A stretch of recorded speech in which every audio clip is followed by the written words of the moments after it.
GE Adora electric dryer. I replaced the belt about 10 months ago when it broke, and this is the old belt. Don't ask me why I saved it, but I did. Also, back then, I noticed that the dryer felt that's on the inside of the front door, that had broken into two pieces. I did not replace that at the time, but I am going to replace it in this video. I'm also going to replace the idler pulley and the Teflon slides or glides that are on the front, on top of the front panel. Let me show you what it's doing.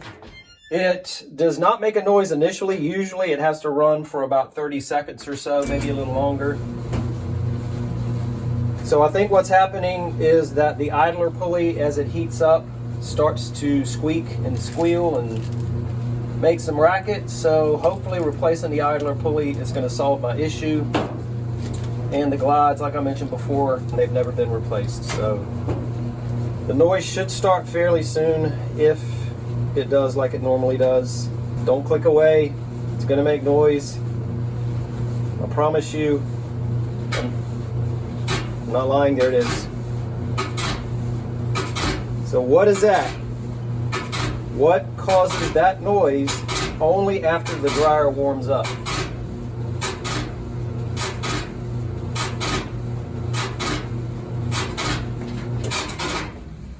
I assume it's the idler pulley. I don't know for sure, but I'm gonna take it apart and find out. On this GE model, there are two Phillips head screws that go up through the top panel and into the top cover. So those screws have to be taken out. With those screws out, I can lift the top cover, and then I've got to bump it to the left.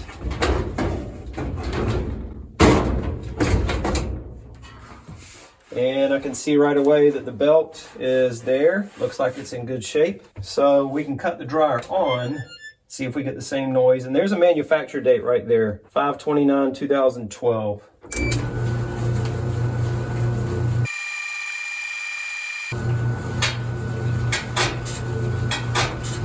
It does sound like it's coming from the left side, and down there is where the idler pulley is.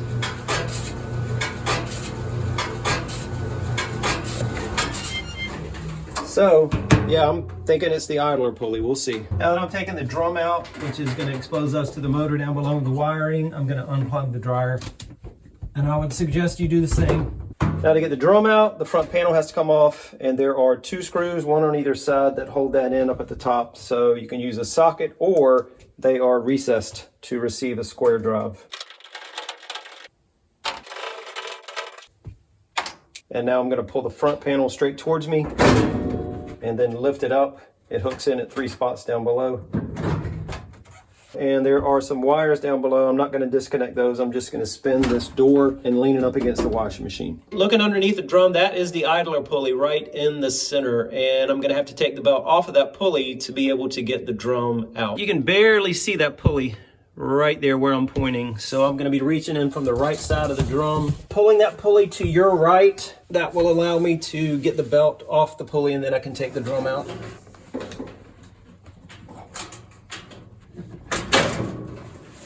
There we go. Now with the belt loose, I can use the belt to help me lift the drum up.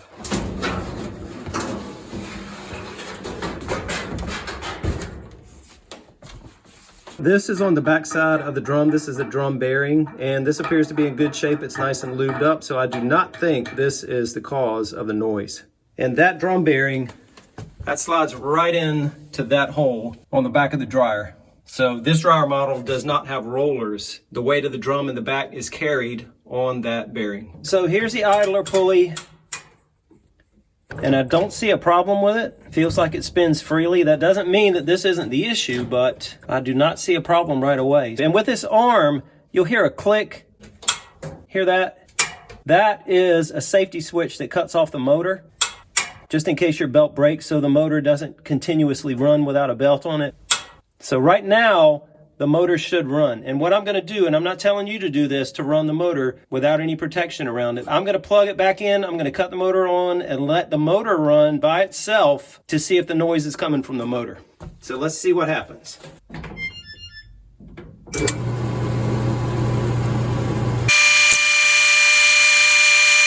That section that I just sped up, that was 2 minutes that the motor has been running and no noise from the motor. So when I push this lever back to the left, that's going to trip the switch and the motor will shut off. So the motor's not the issue. It has to either be the idler pulley, the drum bearing that goes into the back of the cabinet, or the slides or the glides on top of that front panel. It's got to be one of those three. So let's replace this. And I'm unplugging it again right now. All right, we're unplugged. To get the idler pulley off, this retaining ring has to come off. And from what I've seen online, I should just be able to grab it with a pair of pliers and slide it off. And it is moving. And now slide the pulley off. And if I compare the old pulley with the new, the hole in the middle of the old one it's kind of wallowed out. It's larger than the hole in the new one. So possibly that's the problem. We'll see. This is general purpose high temperature grease.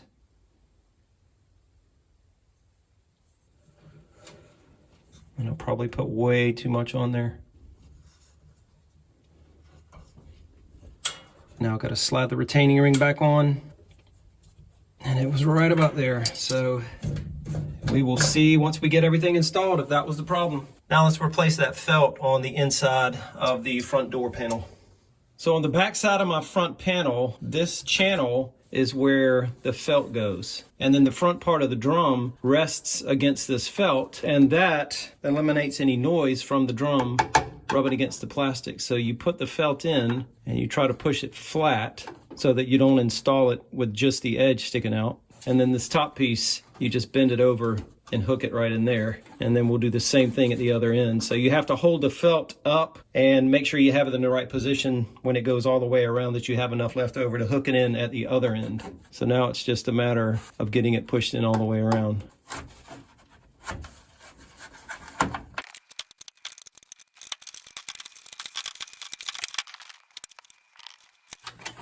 And now here we are at the other end. And same thing, push it in flat and then bend it over and slide it into that slot to secure it. Now let's do the glides on the top part of the panel. I already have one replaced. Here's the old one. And the way that I found to get them off, I just put a flathead screwdriver underneath and pry it up a little bit. You can see that pops out. There's a hole in the top of the new one, just like the old. And that tiny little piece right there is going to fit into that hole. And then you have to bend the other end and push it down in, just like that. And now two on the other side. Hook in the end that has the hole first. And there you go.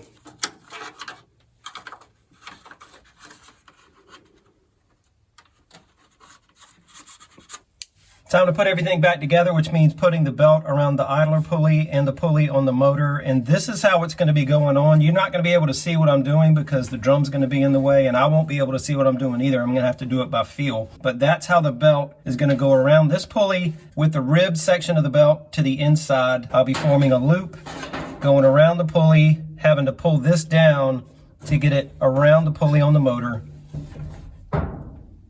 And that's how it will be. It's not easy to do reaching around underneath, but there is no easy way. I'm gonna put some fresh grease in this hole that receives the drum bearing and some grease on the bearing itself.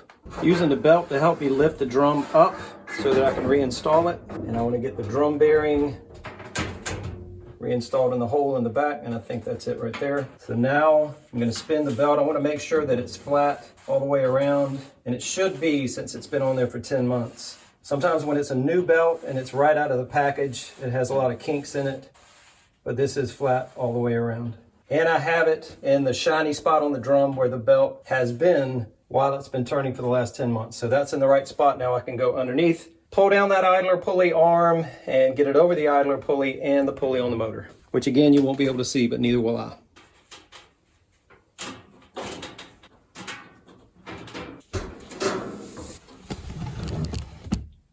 So there's the belt going across the top of the idler pulley, and you can also see it on the pulley of the motor down below. So I think I'm in good shape. I'm gonna put that front panel on, and then we will cut it on and see if the noise is gone. So the front panel hooks in at 3 spots down below.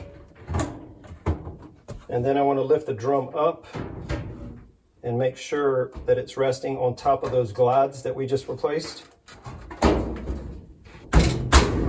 And now the 2 screws.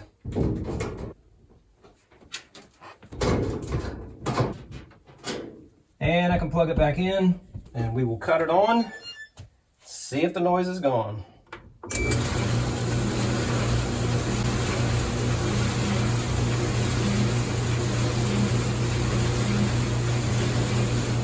And even if you don't have the same model of GE dryer, which is unlikely, you're still going to have an idler pulley. You're still going to have either rollers or glides in the front. You're going to have rollers or a drum bearing in the back. You're going to have felt on the inside of this front panel that the drum rests against. You're going to have the same basic components. They've been configured a little differently, and obviously different to take your cabinet apart to get to everything, but the same principles apply. Any electric dryer.